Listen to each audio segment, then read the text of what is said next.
What do you want to get out of coming to training? I did that once with 50 people. Yeah. I didn't hear one person say win. Really? Improve. What was the most common answer? Welcome to the Saigon Saga, where we cover combat sports. He's locking up that track. We're doing all leg locks. Subscribe right now. So I'm looking at the gyms, the open mat. There's like 20 Vietnamese kids that are phenomenal. And they're mostly self-taught or, at someone like Corey's gym a couple of times a week doing stuff. But they've just come out of nowhere. I think social media has a lot to do with that. But they're starting with an empty cup. A lot of the other countries didn't start that way. There are a lot of things like closeness and touch. And if you see Vietnamese people, arms around each other, touch is not a foreign thing. There's no rule about patting their head or anything like that. So there's not a lot stopping them. But also, you guys have lived here. You've lived here a while. You've been here a while, right? They're masters of breaking rules without breaking the law. And that's kind of what jiu-jitsu really is. At the end of the day, it's like this art of how to find a way to win by breaking rules, but not breaking the law. You know what I mean? So just going back to their history and where they are now, and what they've been through, and you look at Brazil, for example, and their cultural mix and all the things that happen in Brazil, they're just set up right to mix in with jiu-jitsu. There's nothing stopping them getting good. There is one thing, which is a different topic, but I think the soil here is very fertile for jiu-jitsu, and there's nothing stopping Vietnamese people really, getting to the limelight. We'll see that Muay Thai guy in 1FC is doing great right now. I forget his name. The guy out of number one white club. Man, he's good. He's really good. And there's a bunch of killers coming out of that gym. The problem is the technology is not really here for MMA, if I'm honest. You've got you as a wrestling coach, one other Dagestani wrestling coach. MMA is its own art. So it seems like the Vietnamese people here are focusing on jiu-jitsu, but they're fans of MMA, which is pretty much what happened in the West, with jiu-jitsu. Jiu-jitsu became popular because of the UFC, not because of jiu-jitsu, right? So, man, I think there's a lot of potential here, but there's one thing holding them back, and it's a common problem now in jiu-jitsu just in general, with all this free thinking and this, kind of brilliance coming from different fields, right?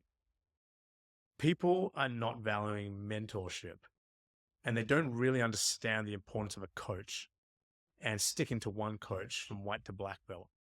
I think people don't understand that just because you have a coach doesn't mean you can't learn from elsewhere. But one of the most important things is to find someone to keep you accountable, someone you trust, someone that trusts you to keep you on that journey from white to black. Because it's hard, man. It's a 10-year journey, I think with the history of what's happened here, with how strict their parents are, I think Vietnamese people don't really want someone to boss them around. So I think that to look at what the future for Vietnamese jiu-jitsu is as the locals, I think it's very bright. I think they're really super athletic and focused, but trusting somebody, an authority to be over them might be something that they may struggle with, but you don't go anywhere without a coach. Genius needs to be tethered, otherwise it becomes madness. And you see that a lot in jiu-jitsu, there's a lot of really smart guys that sort of fall over into madness because they just don't have someone tethering them. And so I think wrestlers really get that, Yeah. And you understand that a coach isn't perfect too. You learn you go to camps and you do your summer camps and you pull things from everywhere, but you just got to have that one person who knows you, knows what's in here. Boxing gets it too, right? Like when you do boxing, you generally will have the same coach to the amateurs. Yeah. You don't bring him. He doesn't become your pro coach. You find a pro coach who brings you with your amateur coach to the top, right? Because the amateur coach knows what goes on inside your head and your heart, right? Because they've developed it over time. But your amateur coach can't take you pro. They don't know the game. They don't know how to match you up properly. They don't know all the dirty promoter tricks, right? Dropping your amateur coach is a huge mistake. I think a lot of people just don't get the importance of mentorship, the importance of having a coach. Yeah. Yeah, I that may be a point they struggle with here. Yeah, that could be true. The community is so new. Really 5 years, maybe a little longer. A lot of the coaches here have come from authoritative regimes in their jiu-jitsu career, and they want to come here. They don't want to do that to other people. And I think sometimes that balance goes out, and it needs to come back and be a little bit more like. Look, I saw B Team in Sydney. Craig's a great guy. He's Yeah. a good human, and he's done a lot of good for the B team guys. Yep. But the one thing Danaher has over him is he's a dad figure. Yeah. He keeps him in line and accountable. I'm not saying he's good or bad or Yeah. healthy or anything, but No, he does. And I mean, Craig can sometimes, in my opinion, I think the world of him. I think he's a great dude. I watched him with their team, and I watched all of them lose at the Abu Dhabi trials in Sydney because they just weren't told to go to bed early. You know, your wrestling coach would never let you drink the night before the trials. It's almost like I love Craig too. I trained a B team for like 6 weeks. Oh, cool. I didn't know that. And it's like, Wonderful it's super human. fun. It's super fun. Yeah. It really is. If I was 20, I would probably train at New Wave. Yeah. But it was like, there's really no adult in the room. No, I mean, Craig, You know what I mean? It's like a party. Craig is smart. You're just for going sure. there. Yeah. You're going there. They'll show you a couple moves. You can train those moves if you want. If you don't, that's okay too. 100%. But whoever's teaching will go around to every person. Like passionate, right? Nikki Rod will coach. Nikki Ryan will coach. So you get access to all of them. You can go. We asked Craig like a simple question. He spent 45 minutes with us. Dude. He spent 45 He'll minutes roll with everybody too. and yeah, it's super, super, super cool. I'd actually never went to New Wave. I went to 10th Planet, but the guys who came over from New Wave were usually guys in their 30s and 40s who just weren't training for a competition. They just wanted to go. They just wanted to have fun and relax. But you can if you want to go to the pro side of the mat and get some rolls in, you can do that. Yeah. But if you just want to kind of relax a little bit, roll with who you want, you don't have to do a bunch of like really strict military style. Yeah, but you are right. You are right. I don't want to. Craig did a lot of good for those guys and is doing a lot of good for those guys. It's just empirically, if you look at it, I haven't seen a team or a person get to the top without a father-ish figure. And I don't mean someone who's Yoda and has all the answers. It's just someone who goes, look, man, just put down the cake. You need to lose weight. I'll see you at 9 a.m. I don't want to be. I'll see you at 9 a.m. It's not a complicated job, right? They have to look at you and know and read you, and you have to trust them enough that when they tell you to sit down or go and do 10 more arm bars, it's for a good reason. You chose them to be your coach. You know, don't argue with them. Go sit down. And I think the creativity here is amazing, and I think it's going to really have some good results. But will the Vietnamese people have standout stars here? Because there's three elements they really need here, right? They need to have and find a coach, commit themselves to a mentorship. You know, that's really important. The second thing is jiu-jitsu here going to be accessible to the general public and bring in a broader talent pool? Because right now, the way it's being taught is not going to be like that. And that's not anyone's fault, but it's just how it is. And that's a different conversation. But the broader the talent pool, the more likely it is we'll find that GSP or, you know, Gordon Ryan or whatever, right? So it has to be accessible. And jiu-jitsu right now is still a bit of a dirty, fun little club. So you're saying we need to find some real talent here in Vietnam that can represent Vietnam, you know, like on a high competitive level. Correct. And the way to get very that, little to do with that. And the way to get there is change some or adopt some different coaching principles. I think that right now jiu-jitsu is largely accessible to a certain crowd. Yeah. That's worldwide. That's not just here. Yeah.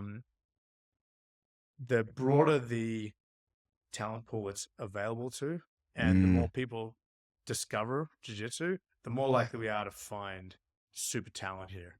Right? Yeah, that's true. Yep. And the third thing is, I forgot already now. So am I on 2 or 3 now? The first one was finding a coach and committing to him, right? Take your time. Just find someone you trust and commit. I mean, there's people here, you know, you've got you and what's the name? Sorry, I don't know. Raymond for wrestling. Raphael Raymond. Is it Raphael Raymond? I call him Raymond. Some people call him Raymond. Some people call him Raphael. Man, you guys have got good enough wrestling to take him to Abu Dhabi, right? You know, strength and conditioning in this area, amazing. Sports recovery and diet, everything's here. You can get a massage for like $10 after every session. That's and a true. real one. No, but you can get we've got physios here that cost less than $100 at a real physios, you know? Yeah, So for like, sure. you don't get Yep. that in Australia. So everything's here, right? Yep. You can travel very easily. Everything's here, but we need to make it more accessible. There's no Yeah. question. It's right now not Y- aimed at the general public. You need Yeah. the coach and you need a standout star. Those were the three things. Yeah. And they That's have an order. that's a really good point. And one of the things that you might be able to weigh in on what I'm about to This is about to specific. tell you This can be very on specific. this is we just started these Saga seminars. Oh, So cool. there's basically, and they're free. There's Awesome. a bunch of gyms. Another part of the community that most people don't realize is there's a lot of gyms that are run by white I belts. love the word community, dude. They're just You like guys are they doing just good stuff. throw some mats down and hey, like on this street, there's 4 people who are interested in doing jiu-jitsu. Yeah. check it Yeah. out. Let's just go and just practice. Yeah. So we basically go to these gyms who they don't have access to these coaches. Yeah. They don't have the resources, Man. and we just give them free seminars. And we did the first one on Friday, Yeah. and man, they were so appreciative. It was This excellent. That's what I was talking about, dude. This is And mirroring this Brazil. this is what we want. We're doing this to create opportunities Yeah. and provide because this is like 16 million people in this city. How many people do In this jujitsu? Less city, than man. 1,000.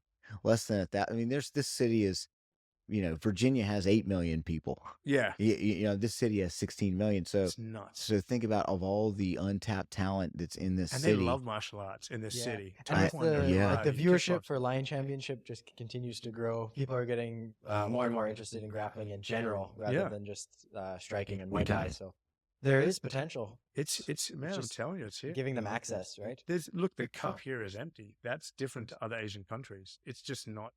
There's no obstacle here other than getting it out there. And I was going to say, you guys are doing something very similar to. Do you remember the Hesifi projects? It might be a bit. It stopped for a while, but there's other versions of it. They do gi donations, take jiu-jitsu to the favelas, and a lot of the talent that came in the next wave of jiu-jitsu, because jiu-jitsu was for rich kids originally, right? Like it was all rich kids doing it. Yeah. We thought they were street kids. They were all rich kids. The Lucha Libre guys were the street kids, right? Oh, okay. And then later on, they started spreading it. Like Murillo Bustamante, the BTT guys, would go and actually do like Tereré. They do favela jiu-jitsu, and they'd sponsor kids. They'd put mats there. They'd donate Yep. gis. People from all around the world would send gis. Now they just send rash guards and shorts. Yeah. But a lot of talent came out of the favelas, man. And like, so Yeah. what you guys are doing here is talent spotting. And let Yeah. me just tell you, like, John Danaher's biggest skill, yeah, sure, he's good at curating good information and, asking good questions, right? He's a first principle thinker, whatever you want to call him, right? Brilliant guy. But his real talent is talent spotting. That's his real talent. Mm. His real talent is finding talent and taking it to the next level.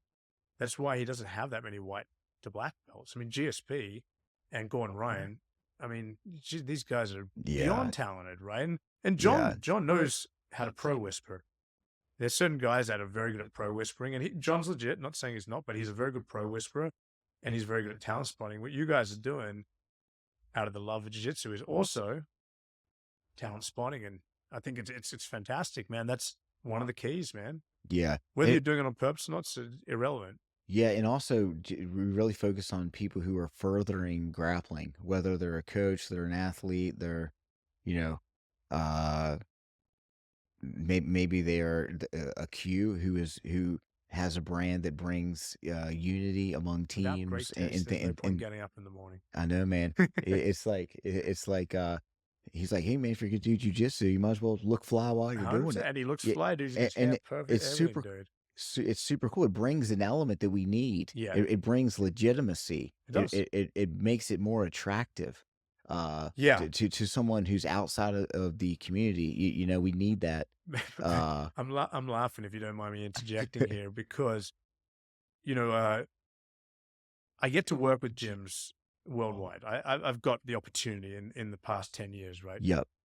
And they just don't fucking get it. Like, most people just don't fucking get it. They don't get what your average person wants. Q gets it. He's making everything visually Yes. clean and appealing, right? Yeah. But jiu-jitsu guys, They get it more than wrestlers get it.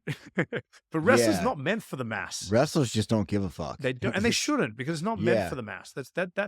It's sadly, because I think it's got a lot to offer, but totally different topic. But Yeah, which we could yeah, go. for Let's sure. not go down that street, because Yeah. it's not its goal, right? At the end of the day, you know, my friend who was here the other day met a bunch of jiu-jitsu guys. He's a Yeah. psychologist, and afterwards he was like, "This." I'm like, "What's wrong?" And he's like, "Man, jiu-jitsu was created so people who do jiu-jitsu have a place to exist.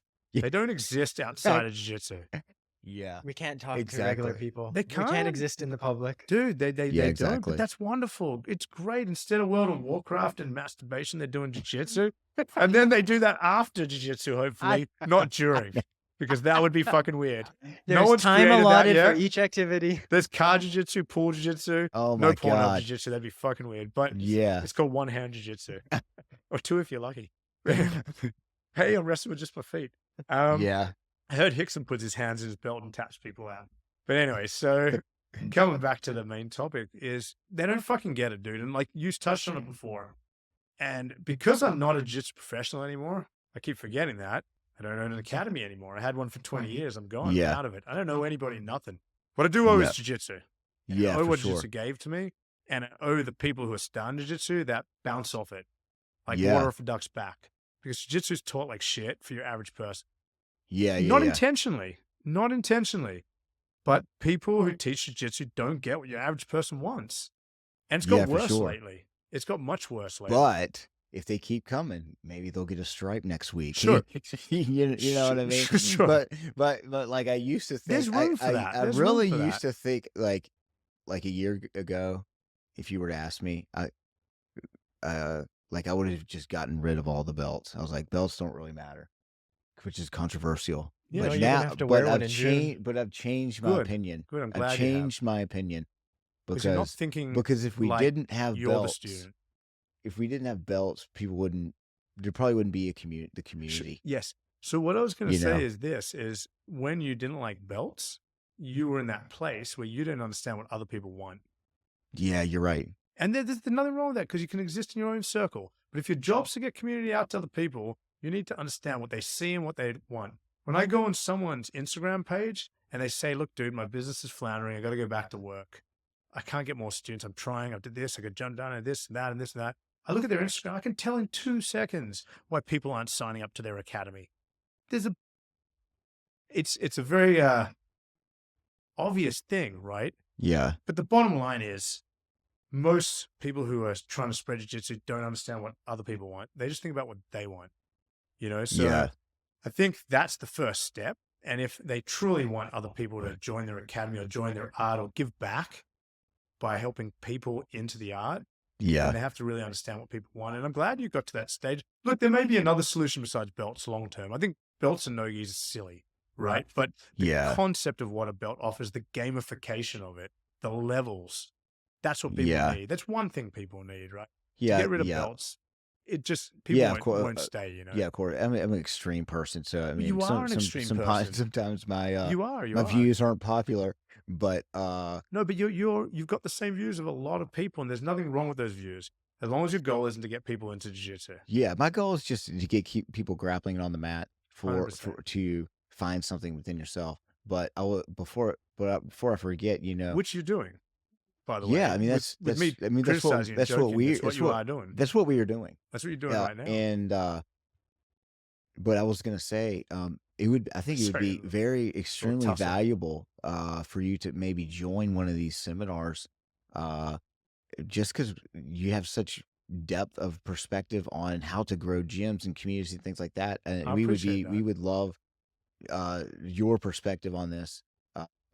Look, I've made a promise to myself Mm, not to try to help people who don't want to help themselves, yeah, both as a coach and as someone who's helping people grow their businesses and their gyms. It's very frustrating. People have to be ready yeah, to hear what they don't want to hear, and change their perspective. And they need a little desperation. They need a couple of walls and a couple of sleepless nights or an angry wife before they actually want to listen. yeah, And you know how I know that? Because I was like that. yeah, You know, and I was like that, and I've been like that. I was like that for 10 years, you know. If you want to grow jiu-jitsu, you have to stop thinking about who you are and what you want. You want to bring people to that stage of what you enjoy about jiu-jitsu. But to get there, you have to humble yourself and step back 5, 6, 7, 8 times and keep stepping back until you can usher that person along till they're at that stage where they're a 56-year-old black belt who can roll and wrestle properly, not just Al Bundy doing wrist locks, you know? And it's possible. It is possible, but a lot of people don't want to do that. They just want to do what they're comfortable with. And I'm not saying that to you guys, but man, it's frustrating to watch. It's frustrating to watch people walk into a gym and leave and then end up at Gracie Baja. Yeah. No, I'm joking. Yeah. Gracie Baja does a lot of good. I'm joking it's funny because I It's a used to, joke, I right? used to By the live way, in Colombia. Baja, just kidding. I used to live in Colombia, and there was a Gracie Baja that I actually left. Yeah. Because it was one of those gyms that just we literally spent 30 minutes to begin the class having each other in heel hooks just to like feel it, just get used to feeling. I was like, what are we doing? Yeah. Why are we doing this? You're not the target audience. And I was like, dude, what are we doing?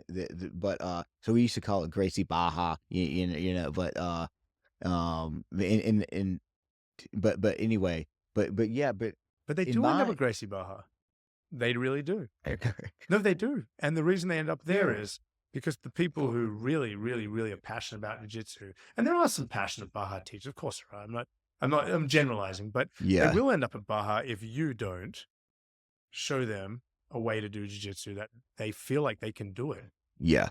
You know? Yep. They will end up at Baja. Yep. You know, that's the end at the end of the day, or dead because they're obese and they can't defend themselves. I mean, from what I've like in my experience, going to Vietnamese only gyms they are the most motivated. They're the most excited to learn. Yeah, 100%. And that's my favorite coaching memories, just like we did on Friday, are just going to these gyms. And they're so appreciative. I mean, we went there and they made videos and gave it to us and tagged us on Instagram. I've never had that happen before. But they're just, hey, the level is extremely low, but the motivation is extremely high. But that's what you want. And that's exactly, it's exactly what we want. 100%. And, you said something before, by the way, that I haven't heard another coach say. Whenever I speak to coaches around the world, the first thing I ask them is, what's your job as a coach? What's your job as a coach? Don't answer because you've already said it. I don't want you to say something else. What's your job as a coach? Guidance to get your student there every day and like to have them want to come and show up and feel like they're getting better. You guys are good, huh? You're the first people who said that. Like as a first answer. It is different. Like for now I train with you kind of ruined it for with a Muay Thai coach and I don't know. I don't actually like the training now. Like we're training hard and I don't enjoy it. And every day I'm thinking, why the fuck am I going there? I know I'm not going to have fun. Yeah. It's going to be shitty, but I keep showing up. But I'm not the typical demographic of someone who's just getting introduced to martial arts. Of course. So, you're a martial artist. But for most people, it's like, give them a reason to come back tomorrow. Dude, you have one job as a coach and nobody's ever got this answer right. And it's a really simple answer. Your one job as a coach is to keep them coming back to the mat. That's all your job is. You don't have any other job. When I ask people, what do you think their answers are? Make them good, make them better, help them win competitions, help them do this, help them do that, make this, do that, learn a leg lock, That's not your job. You got one job. That's to keep them coming back to the mat. People overrate what your job as a coach is. You don't make people good. You facilitate their improvement. And they do that by having good training partners, good seminars. Yeah, good coach helps too, but your one job as a coach is to keep them coming back. Everything you do in spreading jiu-jitsu is about that. Mm-hmm. Everything you do about running a gym is like that. And it's a very deep vertical study. It's an easy thing to say, but to actually do it, it's if you design that into the DNA of everything you do for jiu-jitsu, you'll always grow your community. It's good that you guys got the answer first thing. No one's ever got that. Yeah, I mean, well, thank you. Number one answer is help them get good. Yeah. And once I do this next time you're teaching, right? Get people to put their hand up. Okay. And say, when you come to training, what do you hope to get out of it? What's the benefit of being here? What do you want to get out of coming to training? I did that once with 50 people. Yeah. I didn't hear one person say win. Really? improve. What was the most common answer? Hang out with my friends, stay motivated, Yeah. learn something new because I'm bored, get away from my kids and my wife. All good Not answers. one person said, I want to get better at jiu-jitsu. You know, of course Wow. they want to get better at jiu-jitsu. Everyone wants to feel good about themselves, right? But the thing is that's not why they're showing up on the mat. Most coaches, when I speak to them, their first answer is help people improve. That's not why they do jiu-jitsu. Feel good about myself, defend myself. Defend myself has sort of dropped off. Not many people say that anymore, which is good because it's a weird, weird corner of martial arts. Super weird corner. But not one person out of 50, and they were competitors, they were UFC athletes on the mat, lots of different people. Number one answer, sorry, there were 50 different answers. Not one of them said it was about winning or getting better. Not one person. Yeah. And that's the thing is, what's your job? Keep them coming. Just keep them coming. Whatever you have to do to keep them coming. And that's a really deep part. And American wrestling coaches get that. Really get that. And they have a whole toolkit full of things for different reasons. Oh, he's not coming because this, or this and that. He's lazy. They have tools and they have ways and methods that very underdeveloped in jiu-jitsu, man. Really super underdeveloped. Coaching is undeveloped in jiu-jitsu. And what's worse than that, passing on coaching is super undeveloped. And that's not undeveloped in wrestling or rugby or other sports. Passing on coaching, mentoring other people to coach. Very, very few people actually even think about that because they want to be the head of their gym. What happens when a car hits them? Or they get demotivated, or they get injured, or they just decide they don't want to do it? What happens? Team has to just go like that, right? So, man, coaching. Everything's coaching. And that's what I said with Vietnamese. The thing that's going to hold them back is, will they commit to a coach? Will there be coaches who know how to spread jiu-jitsu and understand what you guys understand? What is the real goal of jiu-jitsu? And with those two things together, with that giant talent pool, man, maybe we'll find some super talent. That'll motivate young kids. Man, you're a Canadian. I went there. GSP was already a star. There's MMA everywhere, man. Mhm. Every kid and his dog was like, I'm an MMA fighter. This is my career. I told my girlfriend's dad, I'm going to be an MMA fighter. Yeah, GSP, he took the nation. Took That's the for sure. nation, man. But he provided a career path for people. It's very important for young people coming up. But he's also, if there's somebody you want to look up to and someone you can like at least talk to your parents and be like, look at this guy. He's in French, he's articulate. In English, it's not so bad. But he's a gentleman. He's a handsome guy. He has a career. Yeah, he's built a brand for himself. But you know what? You know what struck me? And I was there in Montreal. I had a student on the Ultimate Fighter, so we were over there with Patrick Cote. Yes. So Patrick's a great guy as well. So he let us sleep on his floor, which I didn't know about. I didn't know about heated floors. They have them in Quebec. Maybe and that's Montreal. just something they do in Quebec. They must be getting some extra government funding. for Man, that stuff dries you out. So he's sleeping on like a pan, basically, getting fried like bacon. But you know what? Him and his buddies, they'd all taken their UFC money. They had a guy who taught them how to buy property with it, and they were making real careers. They all had 3 or 4 properties. They were, like acting like professionals. Mhm. And that started with GSP, man. That motivated people. But he's a guy you look at, he's truly not a fighter. He's a martial artist and a 100%. professional athlete. Professional athlete. And I think Vietnam is going to need somebody to show that this is a career path. So you can tell your girlfriend's mom or dad, whichever way around it is here, that, look, I'm a professional. No, I'm not just a guy messing around with my friends on the floor. No, here, look at this guy. He's worth, $10 million. He's famous on the adverts. Oh, no, I train with him. No, I'm on 7 fights. I've got 3 more to go. Then here's my contract.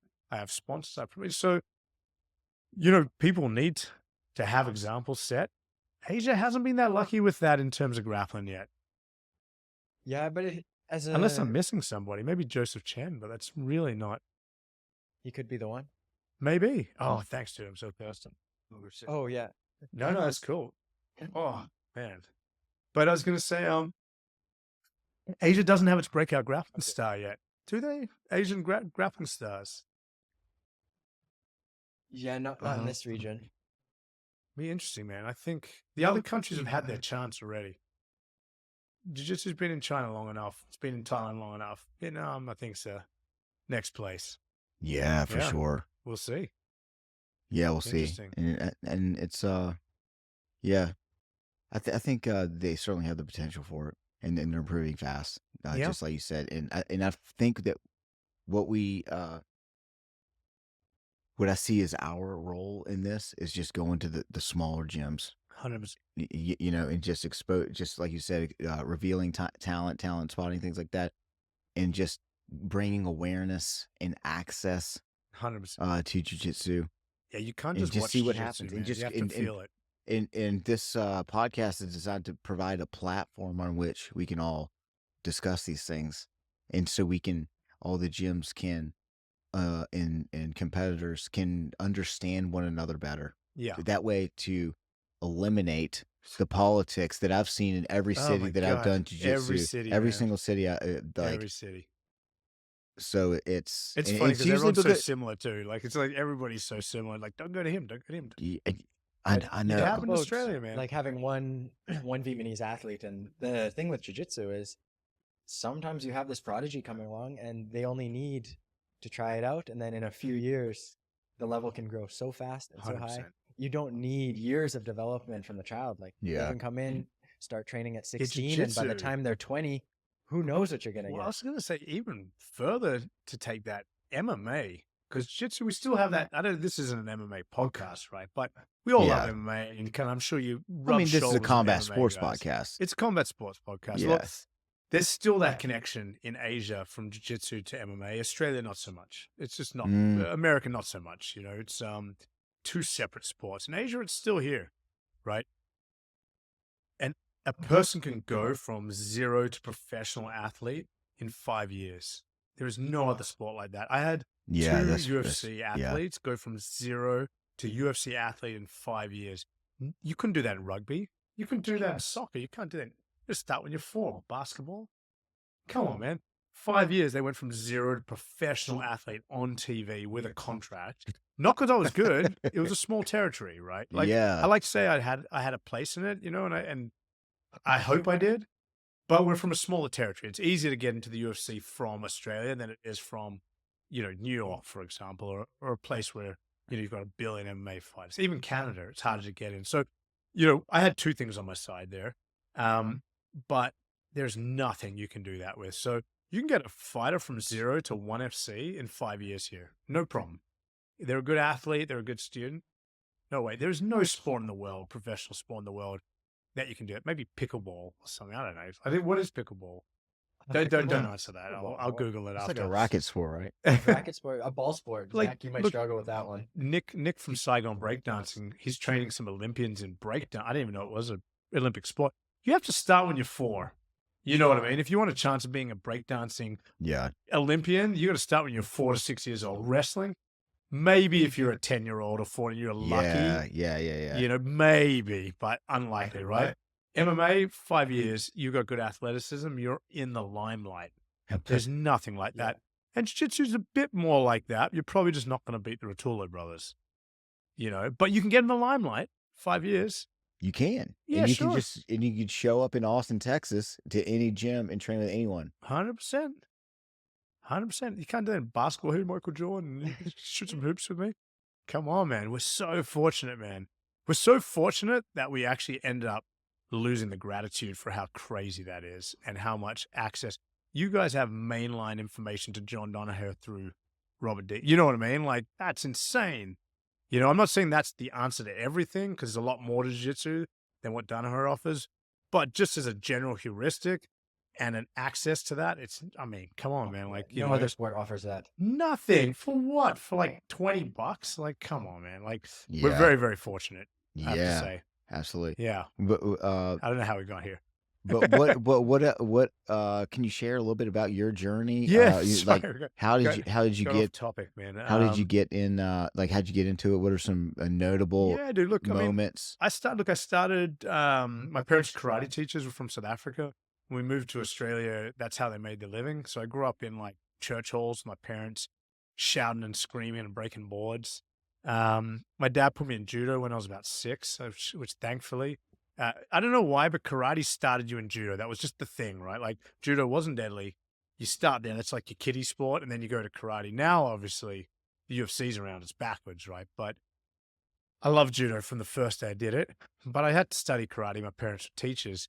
I remember two memories very similar to yours. One was this guy, Simon Goldry, who works for Apple. Nerdiest kid in school. I was arguing with him. He did judo properly. I was doing more karate. He Haragoshi me or headlocked me basically to the ground outside the music room. And I was stuck there for half an hour. The teacher walked by, was like, kids are wrestling. The girl I liked walked by, asked if I was okay. Yeah, I'm fine. I was biting him, scratching him. I couldn't get this kid off me, man. That was an embarrassing moment. But I would just have an argument. He was like, yeah, and I was like, I do karate. Fuck this kid. You know? He just headlocked me to the ground. He did judo. And he just went to Kezugatami. I couldn't get out, man. I bit him. He was bleeding. I was scratching and biting so I couldn't get him off me. I watched the girl of my dreams walk past while the nerdy kid was just like headlocking me to death, you know? So that was a key moment in my life. But I had a debating teacher in about year 10. No, it was earlier than that. It was about year 9. So it was probably about 13, right? Just a total knob. I don't know how to put it. The first week he shows up, he tells the class, this isn't the real world. If this was the real world, I'd come to your house with a baseball bat and bash your parents. Just a jerk, just a knob. Anyway, he targeted, for whatever reason, me and two kids that were just messing around. Was I a bad kid? I just didn't pay attention. I don't know if I would call myself a bad kid. And he picked me up in what was called a sleeper hole back then and carried me for about 300 meters in a sleeper hole while I screamed and passed out and came to. First time in my life, I actually felt like I was going to die. Dropped me at the office, realized he's in trouble, got between me and the office and said, what are you going to do? You go in there, I'm just going to tell them I caught you smoking. Who are they going to believe, me or you? I can't remember the guy's name now. I wish I did. But anyway, I mean, I went back to the classroom and he teased me, crybaby, all this sort of stuff, right? Not the sort of thing a 13-year-old really needs to experience. But I was so disappointed, man. I was training karate since I was 4, you know? I kicked him in the something. I tried to, it's like a fucking weakling, man. I didn't know what a stranglehold was, you know? So while I was going in and out of consciousness, something in my head broke, you know? Like, I don't know how to deal with that sort of thing. I was biting and trying to grab his balls and I fucking don't know what I'm doing, man. And I just remember, it's the same feeling you probably had, man. I remember feeling helpless, you know? And it's like a kid who gets his head pushed under the water, you know, and held down. They never forget that moment for the rest of their life. One of two things happens, right? After that, they either never go in a pool again or they learn how to be the best swimmer in the world. Or water polo player is probably the best combative way to solve that, right? And man, there was just nothing I could do. I trained karate harder. I did judo. Judo didn't really understand or talk too much about that sort of stuff at that time. It was there, but it wasn't systematically taught. You know what I mean? Now it's different. Judo is much better now than it was back then, but I just didn't know what to do. And then the UFC hit. And I saw Hoist Gracie and I was like, that's fucking it. That is for me. Took me a couple of years to even get a tape of the UFC, about 1995. I remember sitting with my brother in England because we couldn't get it in Australia, pushing play. My grandparents were downstairs and we were waiting for people to die. Just the guy who did Conan the Barbarian made this. It was this guy with a giant cross. I think it was UFC 3. And this guy Hoist comes out. He looks skinny. He looks like me, you know, without the bolts. Anyway. And I just watch him dispense to these dudes, man. I mean, look, he had trouble with chemo, whatever, but I watched UFC 1, UFC 2, and I'm like, this is fucking it. And there was no jiu-jitsu, man. I didn't know what to do, you know? So did a bit of judo, did a bit of karate, just waited. And eventually a jiu-jitsu school opened in, near me. And man, I got my license. The first thing I did was I went straight to that fucking school. My parents hated it, tried to talk me out of it. Karate's the best, blah, blah, blah, blah. And that was in 1997 or 98. I get mixed up. I finished, yeah, so it would have been just the beginning of 98. And I never looked back, man. And, you know, I swore to myself I'll never feel helpless again. Of course, when I went to jiu-jitsu, all I did was feel helpless for, you know, but it was different because the intent was different. People making me feel helpless were trying to make me feel better in the long run, right? So intent is everything, right? And I wish I understood that a bit better, but back then, but I think about my kid now and I don't teach him jiu-jitsu. He's starting to do it now. I've got Adam's kid starting to teach it. I'll eventually put him in a school. He doesn't really like it, but he has to do it. He has to do either wrestling or jiu-jitsu because it's a tricky question as a parent. Do I let him have that experience and let that motivate him to never feel helpless again? Because that's what made me. you know? Or do I give him the pill a little earlier so he never has to feel that way? It's a very tricky question, something as a parent you need to consider, you know, like, is that a small injury so he doesn't get the big ones? Or is that a big injury that'll break him? And I don't know the answer to that. But anyway, he's starting to do jiu-jitsu. But that was a huge thing for me, man. The UFC changed my life. I was doing garbage martial arts, you know. I was having this dream. Okay, so this is how I knew jiu-jitsu was for me. My whole life I had this dream where the big bad wolf or equivalent would come and it would try to hurt me or my parents, right? Have you had this dream before? Some sort of bad guy in your dream, right? And while it was hurting me, my parents, my brother, people I loved, I would try to fight it and I would be moving in slow motion. You had that dream? We've all been there. You've all been there, right? And I would be underwater. I would hit it. Nothing would happen. Nothing would happen. I have not had that dream since the day I started jiu-jitsu. Not once. Never. Not once. And I mean, though, you know, it's obviously my subconscious telling me, like, you're doing karate, but you're not hitting anything. There's no, you know, there's no empirical evidence. There's no real confidence here. Man, I'm so grateful for what jiu-jitsu has given me. I'm not a competitor anymore, man. I just like being on the mat and helping people and, you know, learning. I love learning still. But, man, jiu-jitsu's You given might me be the everything, coach man. Vietnam needs, you know? And, but, man, jiu-jitsu's got a long way to go. And it's got a lot to give. Wrestling too, by the way. And the people here are the right people to give it. But skill and resources are things that not everybody gets the opportunity to have. And I think when I look at Vietnam, the soil is fertile. Yeah. It's here. It's all here. Yeah. It's whether or not people want to adopt new skills and perspectives to grow up. But even if they don't, it'll be fine. But you guys have got a bigger dream, and I like that dream. And I think I agree with it. I think it's got a lot of potential, man. The Vietnamese people in general and the country, I think it's the place of the future. But we'll see where it goes. Yeah, for sure. It's an exciting time, and It is a very it'll be exciting exciting time, to see what happens over the next couple of years here. man, both on and off the mat. On and off the mat, podcast. man. Yeah. On and off the podcast Yeah. too. But man, this place is a fascinating place. Yeah, Really I'm fascinating. I'm just thankful to be part of the community because this. You just are happened- the community. This no. I'm just. No, but you are I'm one of the just ha- handful I'm of just- people who tie it together. I'm just sure. happy, honestly, and I think maybe this has to do with because I had to leave for 3 years Vietnam. I didn't know that. And during COVID, and I was like, man, I just can't wait to get back to Vietnam. I mean, So you were here, left, and came back. I didn't know yeah. that. So I was here got from 2017 to early 2020. COVID hit. We and haven't I- actually and I- got to chat because you were too Yeah. busy telling my friend to do burpees in the cafe. Look at that pencil Yeah. neck. yeah, but this just happens to be my favorite country to live in. It's a phenomenal and I've country, been had the fortune of going to 35 countries over the last 10 years. 35 countries. Yeah. Right, and- you need to be interviewed on my podcast. But this is just the easiest, the most fun, most exciting country to live in. I love the people. I love, interactions every single day. I love the food. Yeah. And it just happens to be a fertile community for no-gi jiu-jitsu. I love the no And it's just it could not be more perfect. So 100%. like I'm like, man, this is I'm pumped, this man. is such I a can see great you are too. this is such a great opportunity. I can afford to do jiu-jitsu pretty much all day. Food, Every coffee, day. grappling. Price. What more do you Dude, like need? I can live Special on. I price on can that. go to Cheap, man. restaurants. Cheap, yeah. I can have coffee and noodles every day at restaurants and cafes for $5 a day, $6 a day. Yeah, some guy ripped me off today. Like, there's occasionally a guy who takes advantage of you.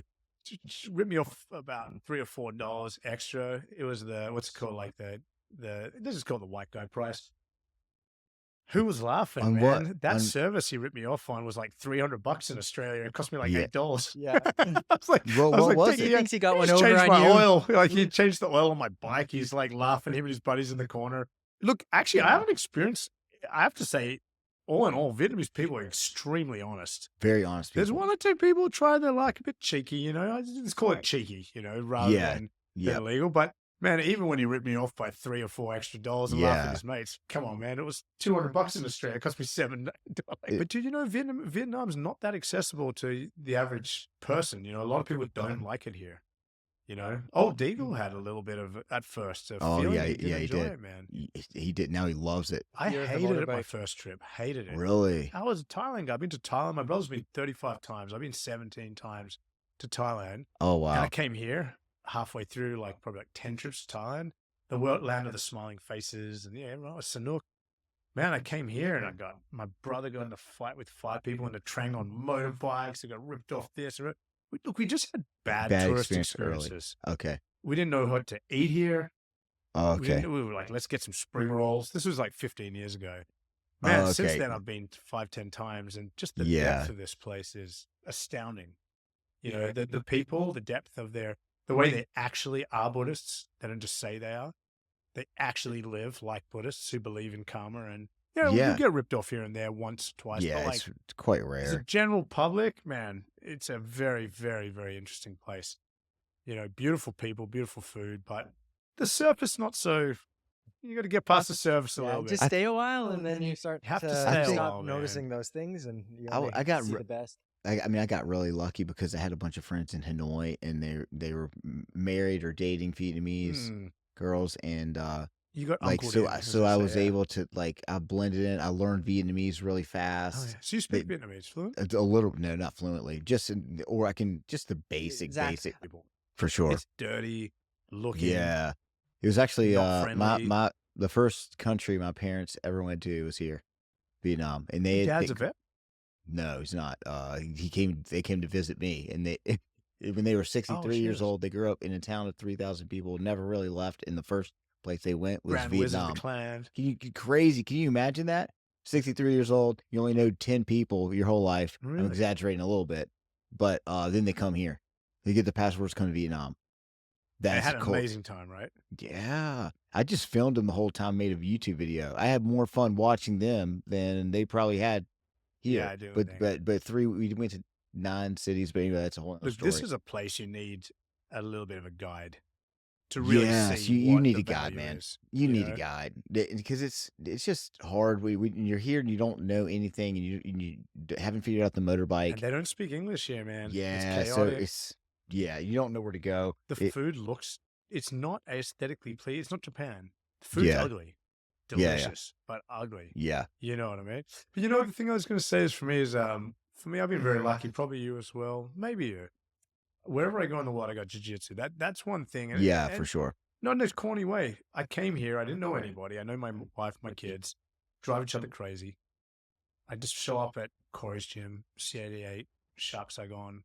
Man, I can't even train because I've got a knee injury, you know, probably. And they just, everybody chat, where you from? Where you want to go out for dinner? You know, man, Yeah, it's just been yeah. such a blessing just to be able to show up and actually like know and meet people. If I'm in trouble, I say, hey, man, like, look, where's the passport office? Some guy in jiu-jitsu is going to know, you know? For sure. Oh, where's Yeah, a good place to eat, you know? yeah. How do you barter down street meat? Forget.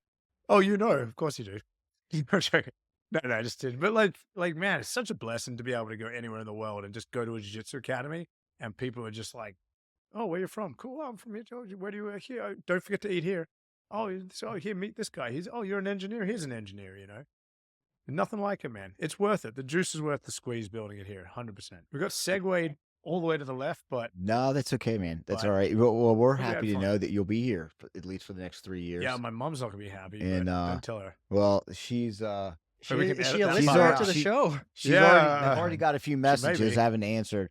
You know, she's not very happy. So, Oh man. but yeah, is there anything else you'd like to share? No, man. I mean, look, it's one of those things, man. It's you never know. You show up on a podcast, you never know where it's going to go. But man, I was excited to hear about you guys, more about you than him because I didn't. We didn't really talk. It's like my head only goes that way today. But it's just been, man. It's a great place. It's a great time. You guys are doing great work. The politics will disappear eventually. As soon as people start realizing that they're not each other's competition, that soccer is, and rugby and all the other things. There's like 18 million people in here. Stop fighting over 3 blue belts. You know what I mean? Stop fighting over white belts and people who go to soccer instead of jiu-jitsu. Man, I hope that people start coming here to prep for big competitions because the talent's here. Yep. It's cheap for rehab. The food's cheap. The accommodation's cheap. That's true. Man, this is the place to be. I'm interested to see where it goes over the next 2 years, man. You guys are a big part of that. Subscribe right now.